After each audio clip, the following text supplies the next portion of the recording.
رسول اللہ الصلاۃ والسلام علیک یا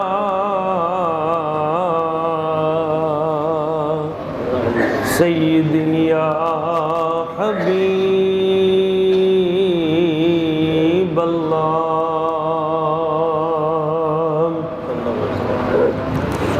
الصلاۃ والسلام علیک یا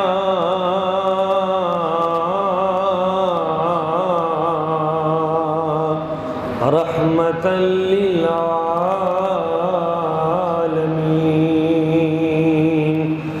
وعلی آلک واصحابک یا خاتم النبیین۔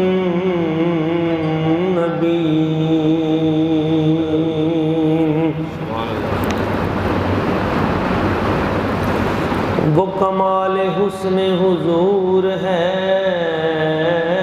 کہ گمان نقص جہاں نہیں، یہی پھول خار سے دور ہے، یہی شمع ہے کہ دھواں نہیں، بلغ العلا بکمالہ کشف الدجا بجمالہ حسنت جمیع خصالہ صلو علیہ وآلہ۔ جسے چاہا در پہ بلا لیا، جسے چاہا اپنا بنا لیا،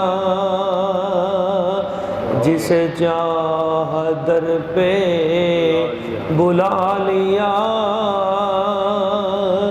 جسے چاہا اپنا بنا لیا۔ یہ بڑے کرم کے ہیں فیصلے، یہ بڑے نصیب کی بات ہے، یہ بڑے کرم کے ہیں فیصلے، یہ بڑے نصیب کی بات ہے۔ جب تک بکے نہ تھے تو کوئی پوچھتا نہ تھا، آقا اپنے خرید کر ہمیں انمول کر دیا۔ نہایت مکرم و محترم، قابل تکریم، عزت مآب عاشقان رسول، محبین مصطفیٰ کریم، اللہ پاک کی بارگاہ قدس میں دعا ہے وہ ذات لم یزل ہمارے تمام صغیرہ کبیرہ گناہ معاف فرمائے۔ رمضان المبارک کے آخری ایام ہیں اور بڑے ہی بابرکت ایام ہیں۔ اللہ کریم ان ایام کی برکتوں سے خصوصاً اس جمعۃ الوداع رمضان المبارک کے جمعۃ الوداع کی برکتوں سے ہم سب کو مالا مال فرمائے۔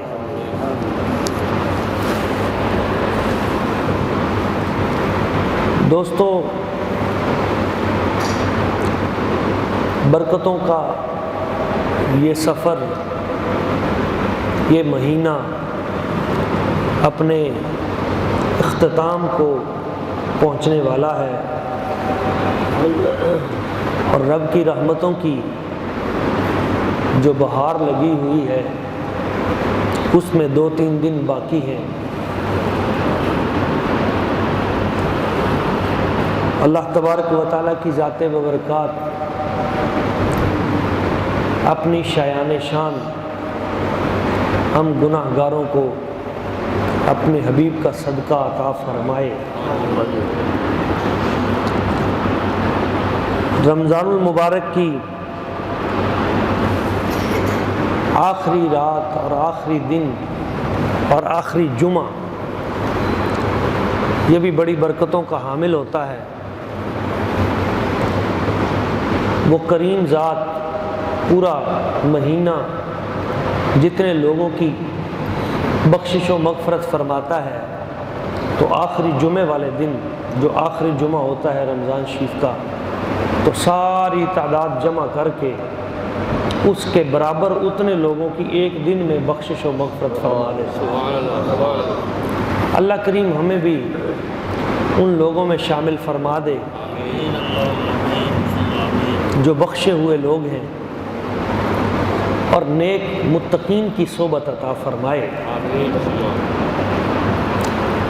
رمضان المبارک میں جہاں اور بہت سی برکتیں ہیں، وہاں اس میں عمرہ کرنے کا ثواب اور بارگاہ نبوی صلی اللہ علیہ وآلہ وسلم میں حاضری کا اجر یہ بھی بڑھ جاتا ہے۔ آپ علیہ الصلوۃ والسلام نے ارشاد فرمایا، رمضان المبارک میں عمرہ کرنا ایسا ہے جیسے کسی نے میرے ساتھ مل کر عمرہ کیا۔ ایک اور حدیث پاک میں ارشاد فرمایا، رمضان المبارک میں عمرہ کرنا ایسا ہے جیسا کسی نے حج کیا۔ تو اللہ تبارک و تعالیٰ کی ذات ببرکات یہ برکتیں بھی جنہیں عطا فرمائے۔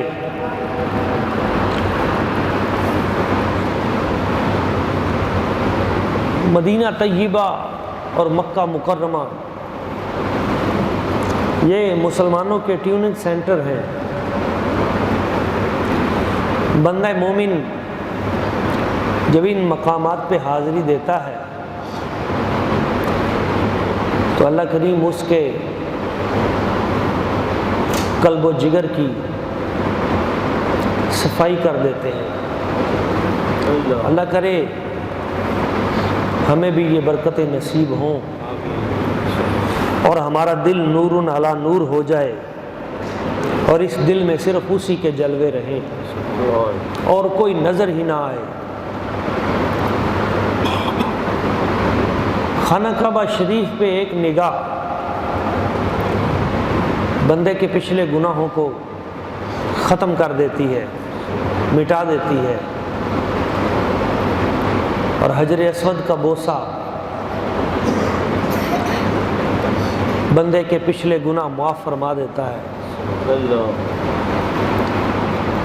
اور نبی پاک صلی اللہ علیہ وآلہ وسلم حضور کی بارگاہ اقدس کی حاضری اتنی بڑی سعادت ہے کہ آپ علیہ الصلوۃ والسلام حضور کی چوکھٹ پہ روزانہ 70,000 فرشتے حاضری دیتے ہیں۔ 70,000 فرشتے صبح آتے ہیں، 70,000 فرشتے شام آتے ہیں، روضہ اقدس کے ارد گرد درود پڑھتے ہیں، اور جو فرشتہ ایک مرتبہ آ گیا پھر قیامت تک اس کی باری نہیں آئے گی۔ فرشتوں کو یہ ہے کہ ایک مرتبہ جو آ گیا قیامت تک اس کی باری نہیں آئے گی۔ حضور کی امت کے غلاموں کو رب نے یہ شرف بخشا ہے کہ ایک بار آ گئے، پھر تمنا کی تو پھر سرکار نے کرم کر دیا، حضور کے صدقے پھر چلے گئے اور بار بار حاضری ہو گئی۔ اس بارگاہ کی جتنی حاضری ہو جائے اتنی ہی کم ہے۔ مدینہ طیبہ میرے آقا کریم صلی اللہ علیہ وآلہ وسلم آپ کا مسکن ہے، حضور کا شہر پاک ہے۔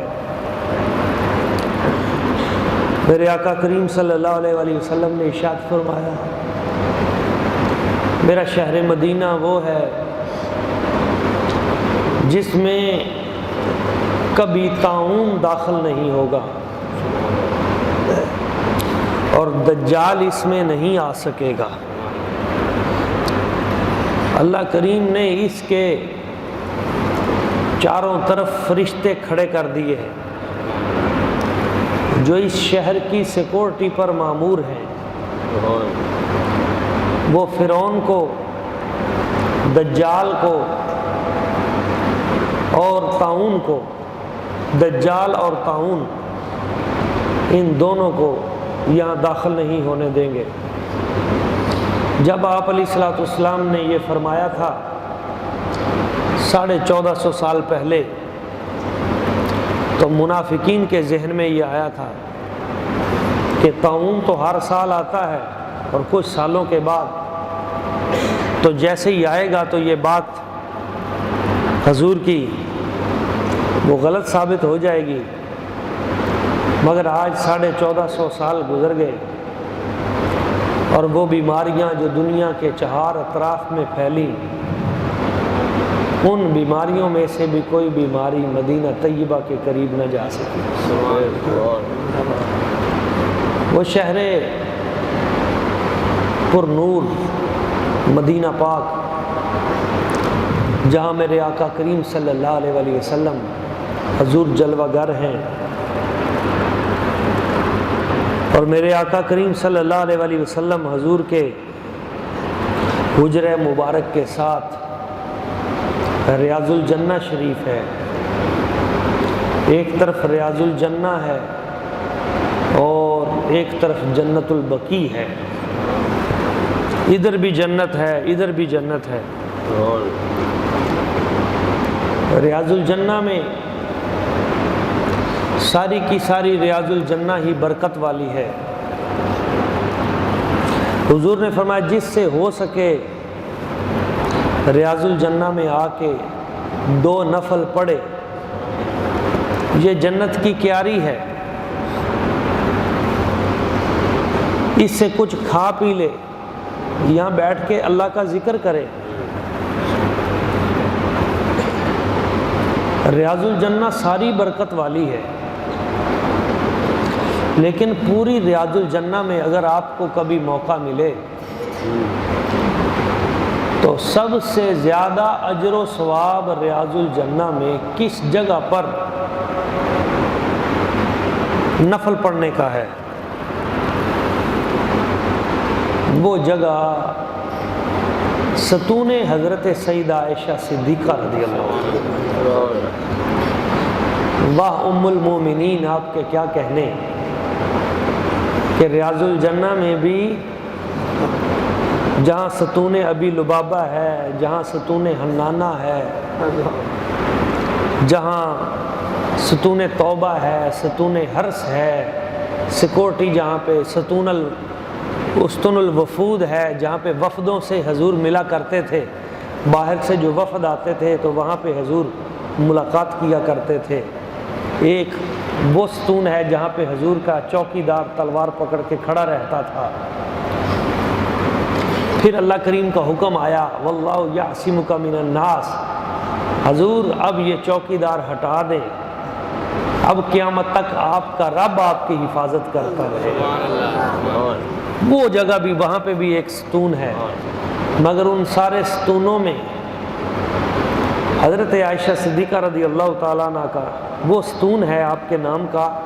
حضور نے فرمایا اگر تمہیں معلوم ہو جاتا کہ اس ستون کے ساتھ نماز پڑھنے کا ثواب کتنا زیادہ ہے تو تم ایک دوسرے کو لڑ کے مار دیتے اور اس کے ساتھ آ کے نماز پڑھتے۔ اتنی برکت والی جگہ۔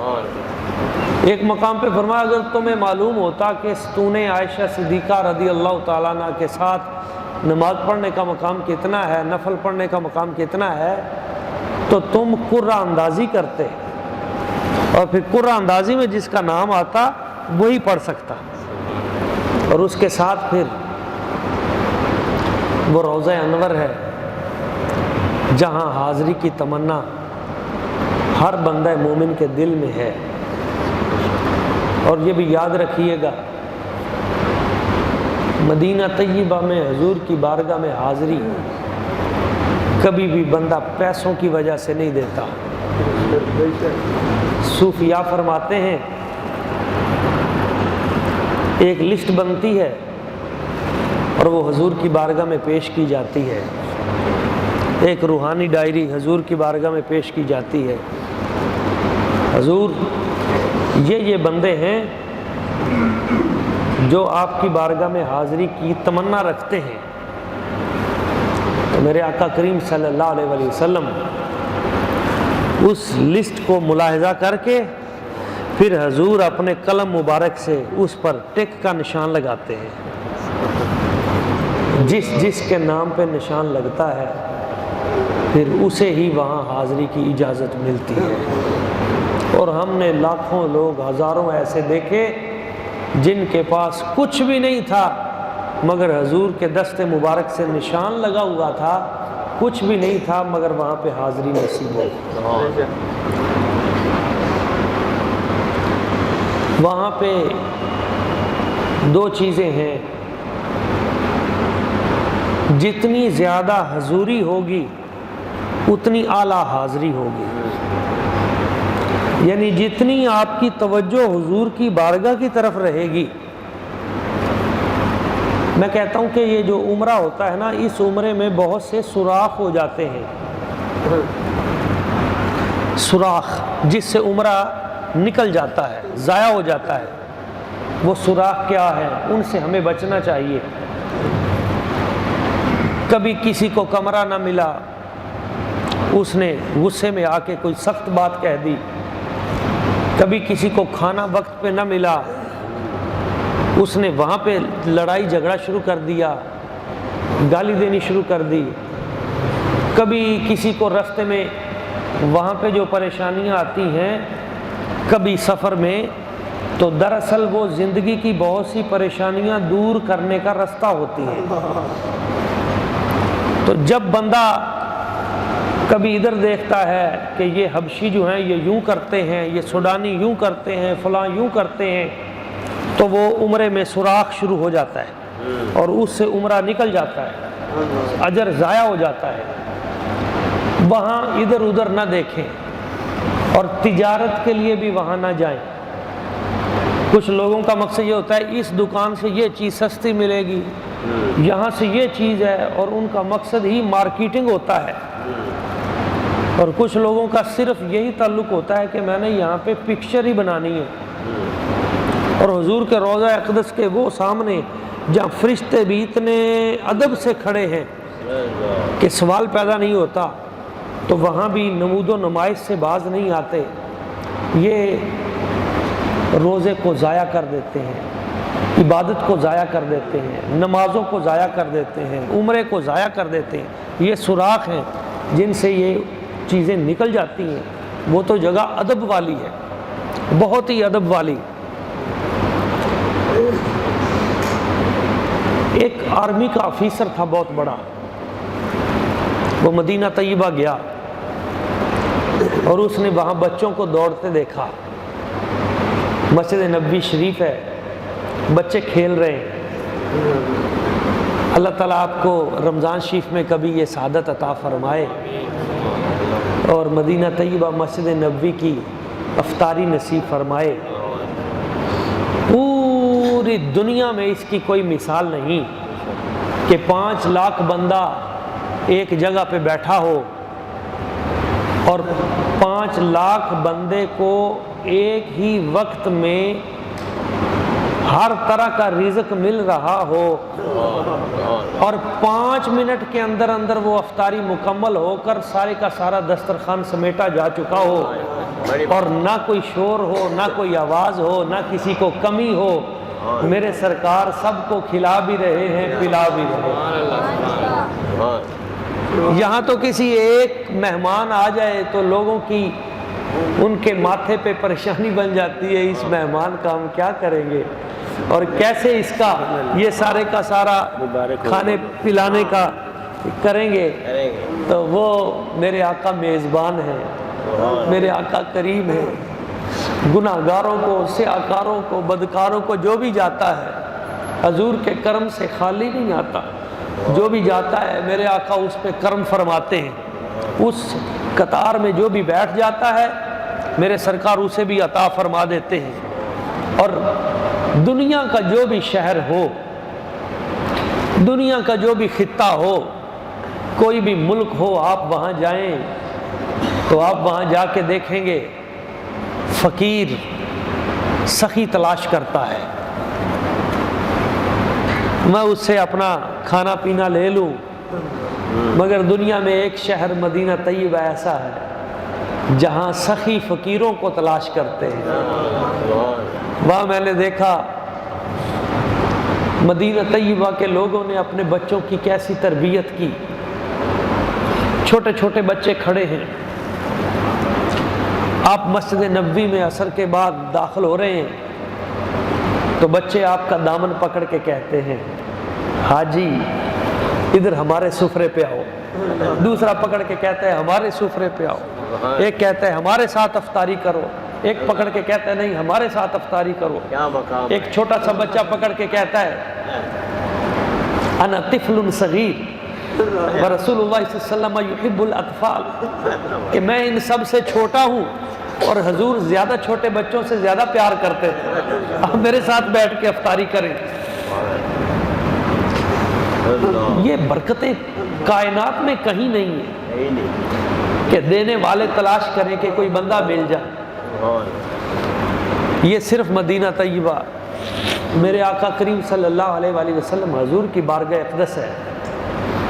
تو میں عرض کر رہا تھا کہ ایک آرمی کا آفیسر مدینہ طیبہ گیا، اس نے ان بچوں کو دیکھا روضہ انور کے ارد گرد دوڑتے ہوئے، اور کوئی کسی کو کھلا رہا ہے، کوئی کسی کی مہمان نوازی کر رہا ہے، تو وہ اپنے دوسرے آفیسر سے کہنے لگا کہ یہ بچوں کو یہاں نہیں آنا چاہیے، یہ چھوٹے چھوٹے بچے بھی یہاں آ جاتے ہیں۔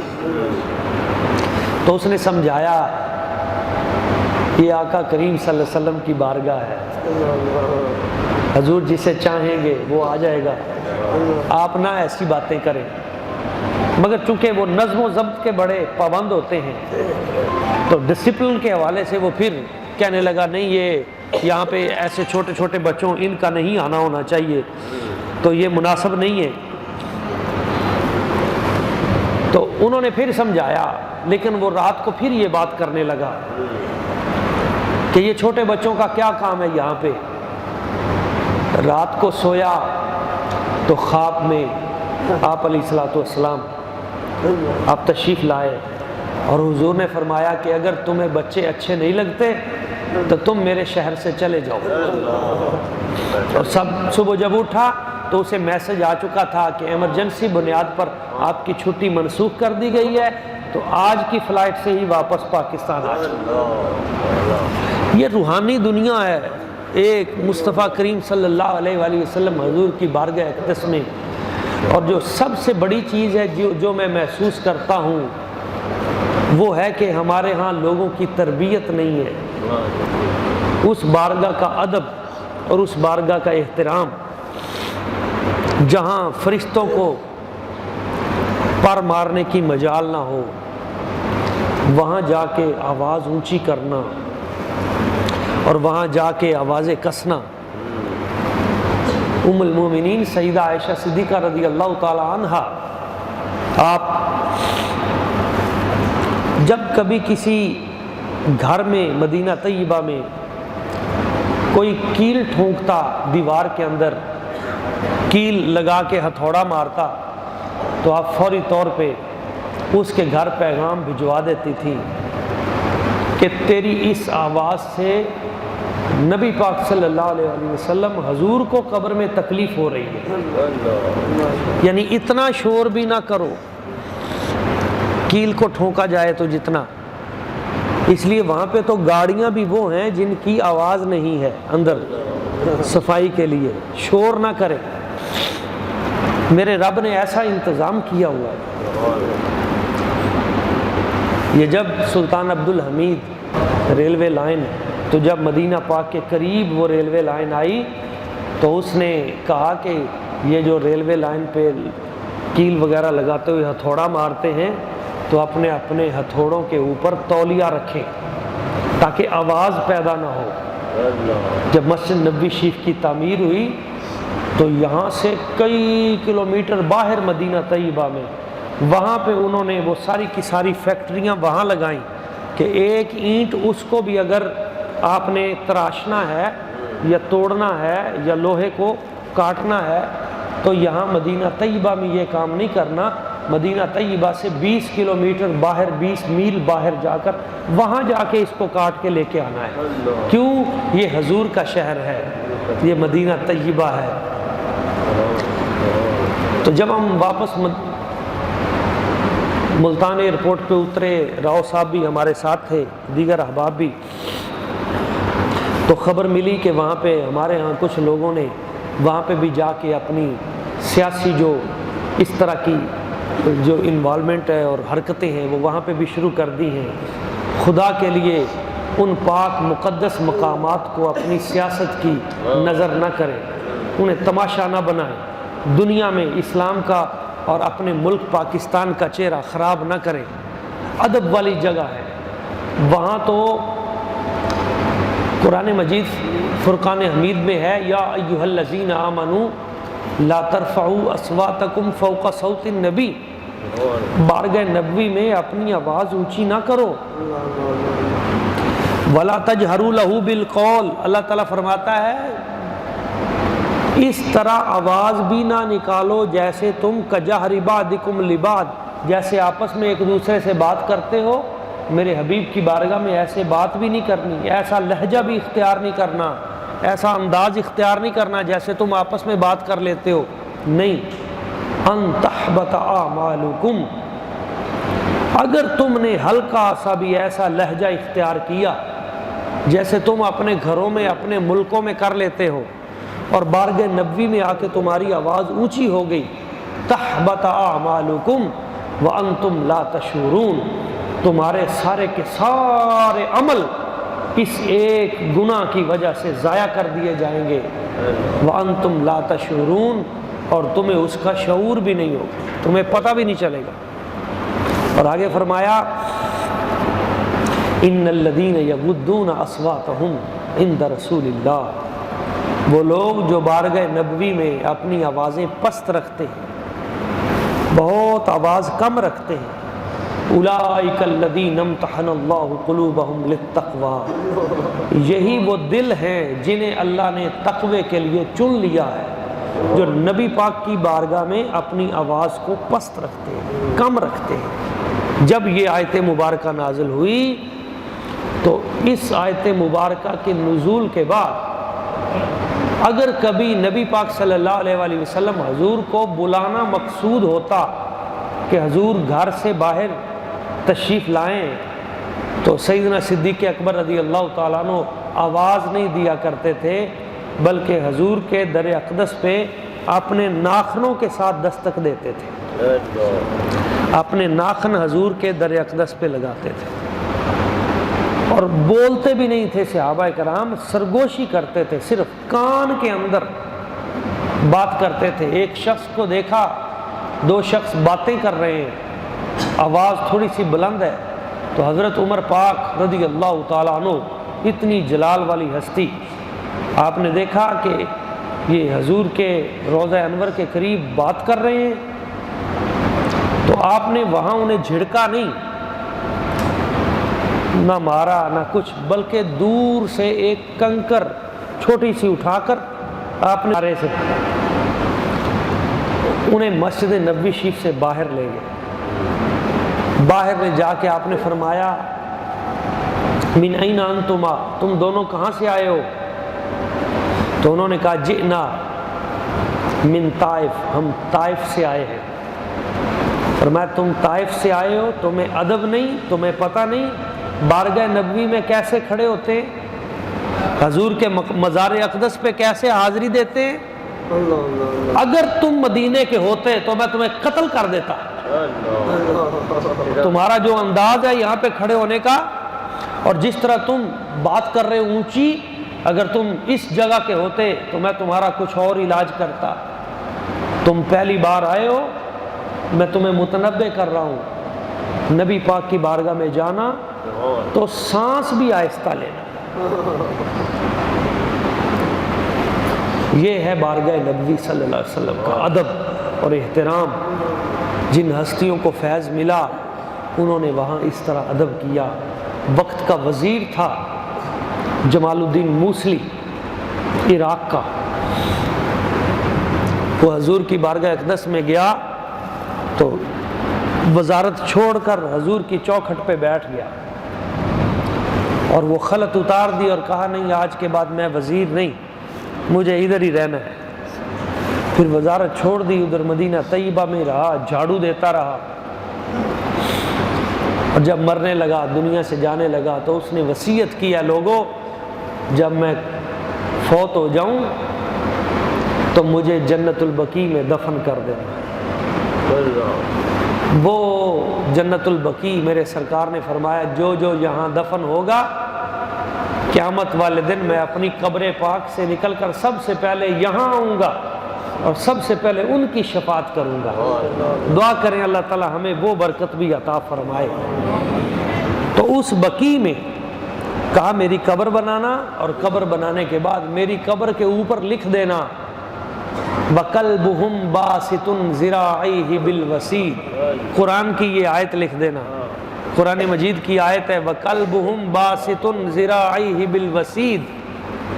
اصحاب کہف جو ولی تھے، ان ولیوں کی غار کے باہر ایک کتا آ کے بیٹھ گیا، تو اللہ تعالیٰ نے قرآن مجید میں اس کتے کا ذکر بھی کیا کہ ولیوں کی چوکھٹ پہ بازو پھیلا کے وہ کتا بیٹھا ہوا پہرے داری کے طور پہ۔